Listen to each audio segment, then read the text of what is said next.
San Francisco sits on the edge of a peninsula on the Northern California coast. With 43 hills and a population of over 800,000 free thinkers, crafty inventors, and oddballs, this city refuses to be brought down to earth. San Francisco's stratospheric booms and crashing busts aren't for the weak of heart, but as anyone who's clung onto the side of an iconic cable car will tell you, this town gives one hell of a ride. The cable car offers the best way to explore the city, effortlessly climbing the hills. Jump a ride to Fisherman's Wharf.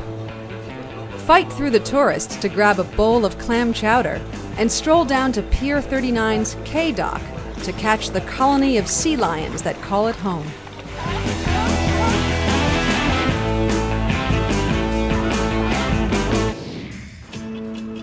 Stroll through Golden Gate Park, San Francisco's backyard. Indulge your senses in the Mission District, the city's hub for music and art. Then step back in time and wander through the neighborhood of Haight-Ashbury, a national symbol of the 1960s hippie revolution.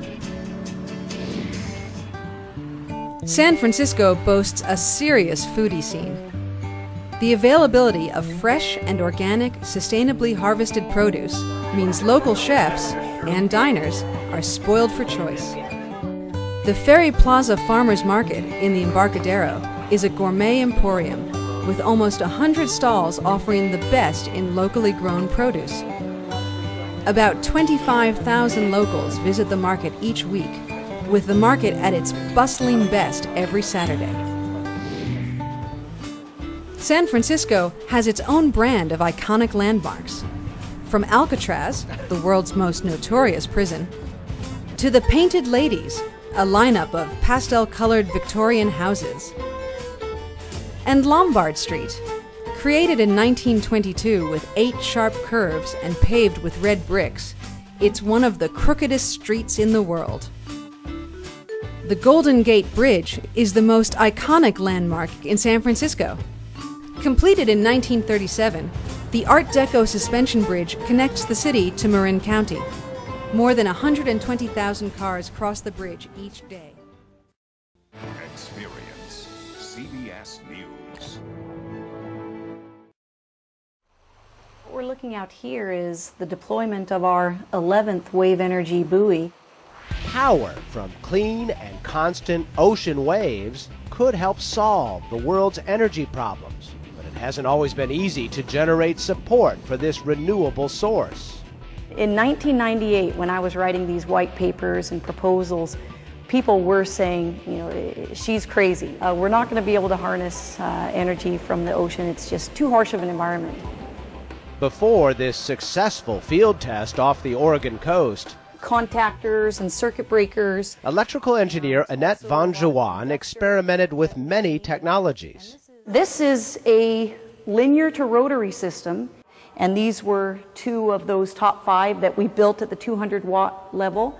With support from the National Science Foundation, Van Juan developed many wave energy devices. This design has few moving parts. You have this magnet assembly heaving up and down in the waves, creating this changing magnetic field, and the direct conversion of that linear heaving motion of the wave into electrical energy. In the lab, they can mimic the harsh ocean environment. They're also designing systems to minimize harm to marine mammals.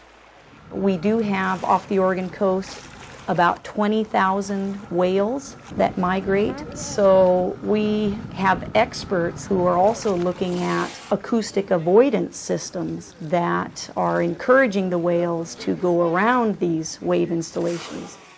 Experts say wave energy might one day supply up to 6% of U.S. energy needs. Wave power is available 80 to 90% of the time, twice that of wind or solar.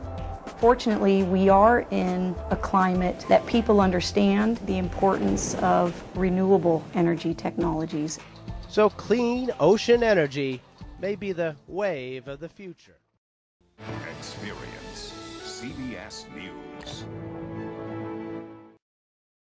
Capsuto Ferrer, an elegant French bistro in Tribeca dubbed the Soufflé Sanctuary of New York City.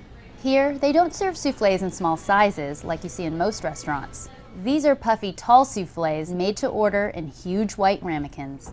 This is Jacques Capsuto, one of the three brothers who founded the restaurant back in 1980. He's been making soufflés for over 30 years and keeps his recipes a closely guarded secret. The only thing he'll say is that while most people start with a bechamel sauce, he begins with a crème pâtisserie, a prepared beforehand secret mixture that adds more lightness and airiness to the body of the dessert.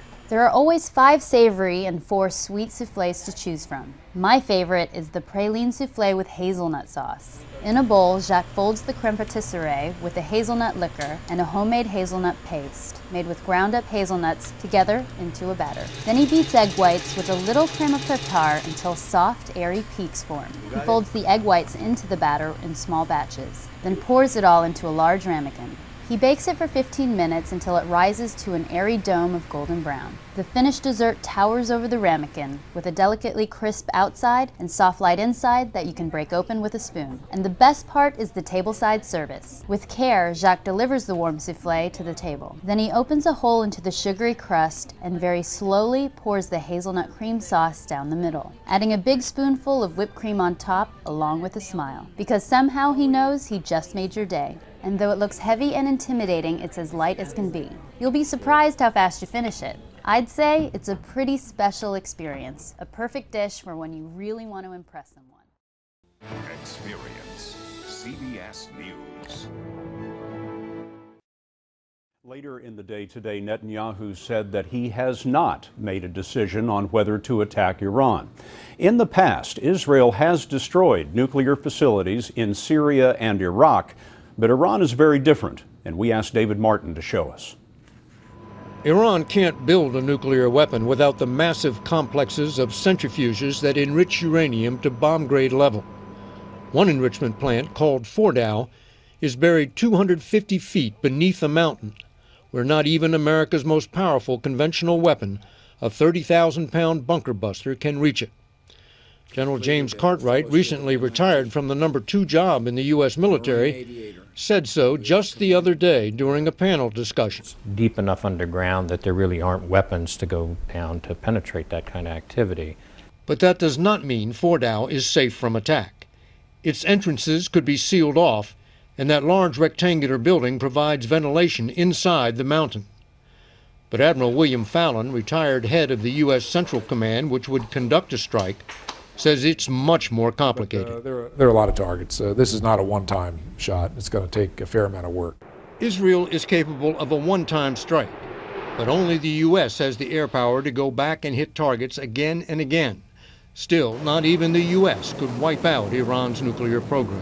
Even if you could, again, you're not going to kill the intellectual capital to just rebuild the centrifuges someplace else and continue on. Iran has plans to build 10 more enrichment plants, which is why Israel, with its relatively small air force, has said it cannot afford to wait much longer before it strikes. The U.S. can afford to wait, but that would leave Israel entrusting its security to another country, something it has never done.